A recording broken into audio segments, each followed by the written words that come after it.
नेहरू से सवाल पूछता रहा, लेकिन नेहरू 3-4 पन्नों का एक छोटा सा जवाब देकर संसद से बाहर निकल गए। उनका कहना था कि नेपाल के राजकुमार भारत आए हुए हैं और उन्हें उनसे मिलने जाना जरूरी है, इसलिए वो मिलने जा रहे हैं। लेकिन इस दौरान नेहरू सरकार की तरफ से संसद में भारत पाकिस्तान दोस्ती की खूब तकरीरें पढ़ी गई, दुश्मन पाकिस्तान के साथ दोस्ती की तकरीरें, और यहां तक यह भी कहा गया कि अगर यह समझौता नहीं होता है तो पाकिस्तान के बेबस, गरीब और लाचार लोग प्यासे मर जाते। यही बात कहने वालों में सबसे आगे थे नेहरू सरकार के जल संसाधन मंत्री हाफिज मोहम्मद इब्राहिम।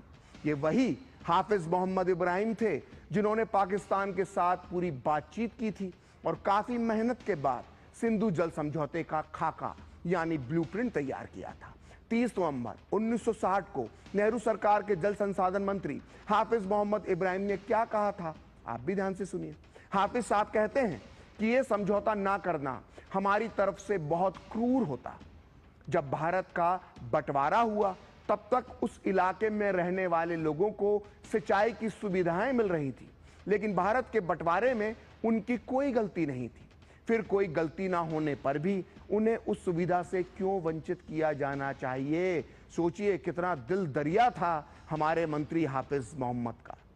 तो जब 1960 में सिंधु जल समझौता हुआ तब मीडिया में नेहरू सरकार की कड़ी आलोचना हुई थी। द हिंदू अखबार ने लिखा था कि नई दिल्ली को याद होगा कि पिछले 10 वर्षों में बातचीत के दौरान भारत किस तरह के कदम दर कदम रियायतें देता रहा, लेकिन विभाजन के समय से ही भारत के साथ दुर्भाग्य रहा और अब सिंधु नदी का बड़ा हिस्सा पाकिस्तान को मिल गया।